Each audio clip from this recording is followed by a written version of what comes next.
অবশেষে পদত্যাগ করলেন রাষ্ট্রপতি মোহাম্মদ শাহাবুদ্দিন। দুপুরে বাংলাদেশে রাষ্ট্রপতি শাহাবুদ্দিন চুপ্পু পদত্যাগ করবেন, সেই নিয়ে আলাপ জল্পনা আছে। রাষ্ট্রপতি মোহাম্মদ শাহাবুদ্দিন পদত্যাগ করার পরিকল্পনা করছেন। রয়টার্সকে দেওয়া এক সাক্ষাৎকারে একথা বলেছেন তিনি। রাষ্ট্রপতি মোহাম্মদ শাহাবুদ্দিন পদত্যাগ করতে চান একথাও। লন্ডনে তারেক রহমানের সাথে প্রধান উপদেষ্টা ডক্টর ইউনূসের সাক্ষাতের সময় নাকি ঠিক করা হয়ে যায় আগামী নির্বাচনে কে জিততে যাচ্ছে। অভিযোগ আছে ওই মিটিংয়ে নাকি তারেক রহমানকে জিতিয়ে দেওয়ার শপথ নিয়েছিলেন ডক্টর ইউনূস। বিশেষ করে নির্বাচনে যখন ইঞ্জিনিয়ারিংয়ের অভিযোগ উঠল, উপদেষ্টাদের মধ্য থেকে খলিল পররাষ্ট্রমন্ত্রী হল, তখন আর বুঝতে বাকি থাকে না ওই মিটিংয়ে কী নিয়ে আলোচনা হয়েছিল। এবার নতুন একটি খবর সামনে এসেছে। অভিযোগ উঠেছে তারেক রহমানকে জিতিয়ে দেওয়ার পুরস্কার পাচ্ছেন ইউনূস। বাংলাদেশের পরবর্তী রাষ্ট্রপতি হবার দৌড়েও এগিয়ে আছেন তিনি। সম্মানিত দর্শক, কি খেলা দেখাইলো বর্তমান বাংলাদেশের প্রধানমন্ত্রী তারেক রহমান। দর্শক, ইতিমধ্যে কিন্তু তারেক রহমান তার কথা রেখেছেন, কেননা নির্বাচনের আগে ডক্টর ইউনূসের সাথে যে মিটিং হয়েছিল তারেক জিয়ার, সেখানে কিন্তু স্পষ্টভাবে বলেছিলেন যে নির্বাচনে যদি ফাঁস করতে পারে বিএনপি ক্ষমতায় আসে তাহলে ইউনূসকে পুরস্কৃত করবেন। এবার সেই পুরস্কার দেওয়ার সময় এসে গেছে, কেননা শাহাবুদ্দিন চুপ্পু পদত্যাগ করতে চলেছেন এবং নতুন রাষ্ট্রপতি হিসাবে শপথ নিতে যাচ্ছেন ডক্টর মোহাম্মদ ইউনূস। দর্শক, চলুন এই ভিডিওতে আমরা বিস্তারিত তথ্যগুলা ভিডিওর মাধ্যমে দেখে আসি। ভিডিওটি শুরু থেকে শেষ পর্যন্ত দেখবেন। চ্যানেলে নতুন হয়ে থাকলে সাবস্ক্রাইব করে রাখবেন পরবর্তী ভিডিওর জন্য। লাইক করে দেখতে থাকুন সম্পূর্ণ ভিডিওটি। লন্ডনে তারেক রহমানের সাথে প্রধান উপদেষ্টা ডক্টর ইউনূসের সাক্ষাতের সময় নাকি ঠিক করা হয়ে যায় আগামী নির্বাচনে কে জিততে যাচ্ছে। অভিযোগ আছে ওই মিটিংয়ে নাকি তারেক রহমানকে জিতিয়ে দেওয়ার শপথ নিয়েছিলেন ডক্টর ইউনূস। বিশেষ করে নির্বাচনে যখন ইঞ্জিনিয়ারিংয়ের অভিযোগ উঠল, উপদেষ্টাদের মধ্য থেকে খলিল পররাষ্ট্রমন্ত্রী হল, তখন আর বুঝতে বাকি থাকে না ওই মিটিংয়ে কী নিয়ে আলোচনা হয়েছিল। এবার নতুন একটি খবর সামনে এসেছে। অভিযোগ উঠেছে তারেক রহমানকে জিতিয়ে দেওয়ার পুরস্কার পাচ্ছেন ইউনূস। বাংলাদেশের পরবর্তী রাষ্ট্রপতি হবার দৌড়েও এগিয়ে আছেন তিনি। সাবেক অন্তর্বর্তী সরকারের প্রধান উপদেষ্টা ডক্টর মোহাম্মদ ইউনূস এবার রাষ্ট্রপতি হওয়ার চেষ্টা করছেন বলে দাবি করেছেন সাবেক সংসদ সদস্য ও রাজনৈতিক বিশ্লেষক গোলাম মাওলা রনি। তার ভাষ্য, ডক্টর ইউনূস প্রোটেকশন খুঁজছেন, আর সেটি হতে পারে রাষ্ট্রপতির পদ। নিজের ইউটিউব চ্যানেলে প্রকাশিত এক ভিডিওতে এমন মন্তব্য করেন গোলাম মাওলা রনি। তিনি বলেন, ডক্টর ইউনূসকে নিয়ে যেভাবে ধাক্কাধাক্কি হচ্ছে, সারা দুনিয়ায় তিনি এখন নিগৃহীত। ডক্টর মোহাম্মদ ইউনূস মাত্র 18 মাস রাজনীতির সংস্পর্শে এসে পচে গলে গেছেন বলে মন্তব্য করেছেন গোলাম মাওলা রনি।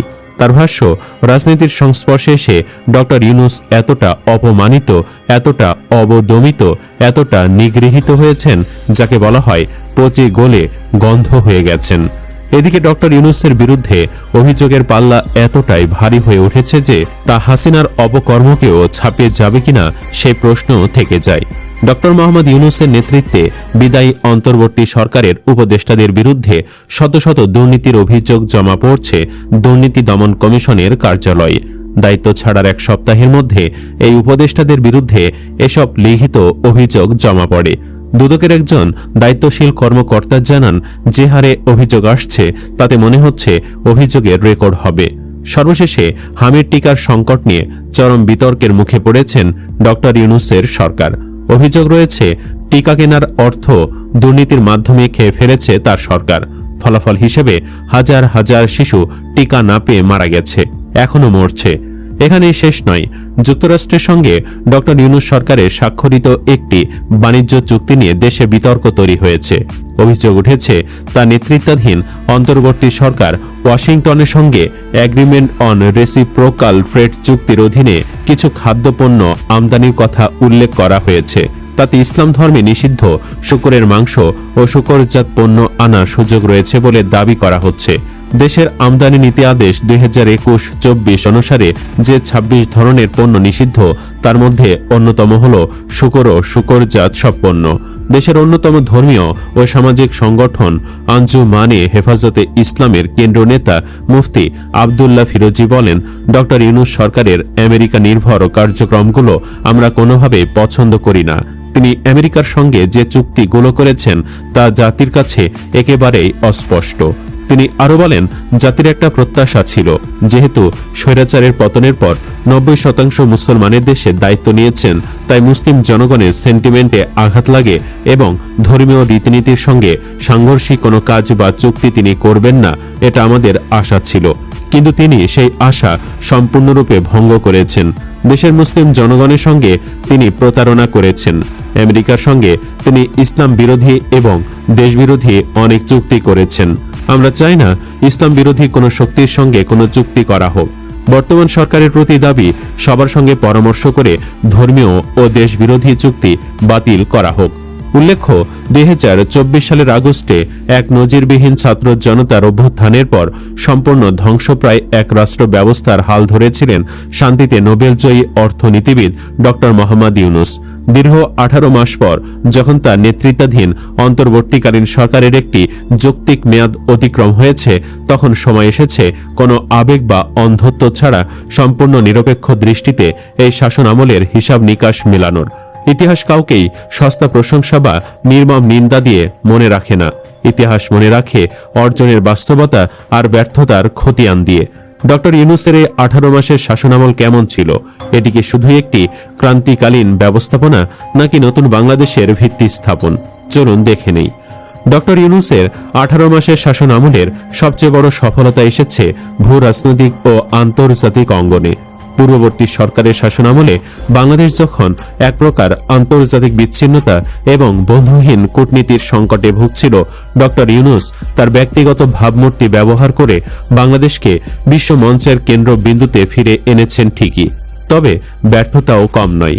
ডক্টর ইউনূসের এই শাসন আমলের সবচেয়ে বড় ব্যর্থতা ছিল সাধারণ মানুষের দৈনন্দিন জীবনের সংকট নিরসনে ধীর গতি।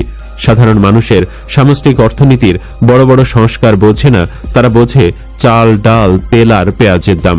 এই 18 মাসে বাজার সিন্ডিকেট ভাঙতে সরকার চূড়ান্তভাবে ব্যর্থ হয়েছে। মূল্যস্ফীতির কষাঘাতে মধ্যবিত্ত ও নিম্নবিত্তের পিঠ দেয়ালে ঠেকে গেছে। স্বৈরাচার পতনের পর ভেঙে পড়া পুলিশ প্রশাসনকে পুরোপুরি কার্যকর করতে দীর্ঘ সময় লেগেছে। দেশের বিভিন্ন স্থানে মব জাস্টিস, শ্রমিক অসন্তোষ এবং সাম্প্রদায়িক উস্কানি দমনে সরকারের সিদ্ধান্তহীনতা বা ধীর চলনীতি সাধারণ মানুষের মনে এক ধরনের নিরাপত্তাহীনতা ও হতাশার জন্ম দিয়েছে। তবে দুর্নীতির হিসেব করলে ডক্টর ইউনূসের সরকার মোটেই পাতে রাখার মতো নয়। সূত্র জানিয়েছে, সাবেক প্রধান উপদেষ্টা ডক্টর মোহাম্মদ ইউনূস সহ প্রায় সব উপদেষ্টার বিরুদ্ধেই দুর্নীতির অভিযোগ উঠেছে। সাবেক প্রধান উপদেষ্টার বিরুদ্ধে একাধিক অভিযোগ জমা হয়েছে। এসব অভিযোগের মধ্যে উল্লেখযোগ্য হল গ্রামীণ টেলিকমের কর্মচারীদের। গ্রামীণ ব্যাংকের কয়েকজন কর্মকর্তা ডক্টর ইউনূস কিভাবে নিজের নামে একটি ট্রাস্ট করে গ্রামীণ কল্যাণ এবং গ্রামীণ টেলিকমের অর্থ আত্মসাৎ করছেন তার বিবরণ তুলে ধরেছেন। এই অভিযোগে বলা হয়েছে, আয়কর ফাঁকি এবং অর্থ আত্মসাতের জন্য ডক্টর ইউনূস তার নিজের নামে একটি ট্রাস্ট গঠন করেছেন। এই ট্রাস্টের একমাত্র কাজ হল ডক্টর ইউনূসের পরিবারের দেখাশোনা করা। এভাবে ডক্টর ইউনূস বিপুল পরিমাণ আয়কর ফাঁকি দিচ্ছেন বলে অভিযোগে উল্লেখ করা হয়েছে। এছাড়াও প্রধান উপদেষ্টার দায়িত্ব পালনকালে ডক্টর ইউনূস বিপুল পরিমাণ অর্থ বিদেশে পাচার করেছেন বলেও একাধিক অভিযোগে দাবি করা হয়েছে। সাবেক আইন উপদেষ্টা ডক্টর আসিফ নজরুলের বিরুদ্ধে দুর্নীতি ও অর্থ পাচারের 1 ডজনের বেশি অভিযোগ জমা পড়েছে। এসব অভিযোগের মধ্যে রয়েছে মামলা বাণিজ্য, জামিন বাণিজ্য, বিচারক পদায়ন এবং অন্যান্য দুর্নীতি। একটি অভিযোগে দাবি করা হয়েছে যে আসিফ নজরুল জামিন বাণিজ্য করে কোটি কোটি টাকা আত্মসাৎ করেছেন। এই অভিযোগে একটি শিল্প গ্রুপের সিইও জালিয়াতির মাধ্যমে ভাই এবং বোনের সম্পত্তি আত্মসাৎ করেন। ছোট বোন তার বিরুদ্ধে মামলা করে, পিবিআই মামলা তদন্ত করে জালিয়াতির প্রমাণ পায়। আসামির বিরুদ্ধে গ্রেফতারি পরোয়ানা জারি করে, কিন্তু আসিফ নজরুল 20 কোটি টাকা নিয়ে ভিআইপি আসামিকে জামিন দেওয়ার নির্দেশ দেন। গান বাংলা টেলিভিশনের তাপসের জামিন আসিফ নজরুল বিপুল অঙ্কের অর্থের বিনিময়ে করিয়েছেন বলে অভিযোগ করা হয়েছে। এ সংক্রান্ত তথ্য অভিযোগের সঙ্গে যুক্ত করা হয়েছে। এভাবে আসিফ নজরুল 18 মাসে টাকার বিনিময়ে বহু জামিন করিয়েছেন বলে অভিযোগ করা হয়েছে। এছাড়াও আসিফ নজরুলের বিরুদ্ধে পদায়নের দুর্নীতির অভিযোগ আনা হয়েছে। ঢাকা এবং আশপাশের এলাকায় বিচারক বদলিতে আসিফ নজরুল 50 লাখ থেকে 2 কোটি টাকা পর্যন্ত নিতেন বলে দুর্নীতি দমন কমিশনের কাছে অভিযোগ করা হয়েছে। সাব রেজিস্ট্রার পদায়নে তার বিরুদ্ধে কোটি কোটি টাকার দুর্নীতির অভিযোগ রয়েছে। আসিফ নজরুল উপদেষ্টা হিসেবে দায়িত্ব গ্রহণের পরপরই উত্তরা, বাড্ডা, গুলশান, সাভারের মতো লাভজনক। সম্মানিত দর্শক, আশা করি সকলে পুরো ভিডিওটি দেখলেন। এই ভিডিও সম্পর্কে অবশ্যই আপনাদের মতামত ভিডিওর কমেন্ট বক্সে লিখে জানাবেন। দর্শক, ইতিমধ্যে ভিডিওতে আপনারা দেখেছেন যে বাংলাদেশের ইতিহাসে এমন নজির হয়তো এর আগে দেখেননি, কেননা তারেক রহমান লন্ডনে ডক্টর ইউনূসের সাথে বৈঠক করেছিলেন। সেই বৈঠকে কিন্তু রাষ্ট্রপতি হিসাবে যে দায়িত্ব দিতে চেয়েছিলেন সেই দায়িত্ব এবার বুঝে পাচ্ছেন ডক্টর মোহাম্মদ ইউনূস। দর্শক, নির্বাচনের পরে এবার ডক্টর ইউনূসকে বিএনপি সরকার পুরস্কৃত হিসাবে তাকে রাষ্ট্রপতির পদ দিতে যাচ্ছেন। দর্শক, কবে শপথ গ্রহণ করবেন এবং বর্তমান রাষ্ট্রপতি শাহাবুদ্দিন চুপ্পু কবে পদত্যাগ করতে চলেছেন, বিস্তারিত এই ভিডিওতে আপনারা দেখলেন। অবশ্যই সম্পর্কে আপনাদের মতামত ভিডিওর কমেন্ট বক্সে লিখে জানাবেন। দর্শক, এই ধরনের প্রতিনিয়ত আপডেট ভিডিওগুলো সবার আগে পেতে অবশ্যই চ্যানেলটিকে সাবস্ক্রাইব করে পাশে থাকা বেল বাটনটি অন করে রাখবেন পরবর্তী ভিডিওগুলো সবার আগে পাওয়ার জন্য। আজকের মতো ভিডিওটা এখানে শেষ করলাম। দেখা হচ্ছে পরবর্তী ভিডিওতে। ভালো থাকবেন, সুস্থ থাকবেন। আসসালামু আলাইকুম রাহমাতুল্লাহ।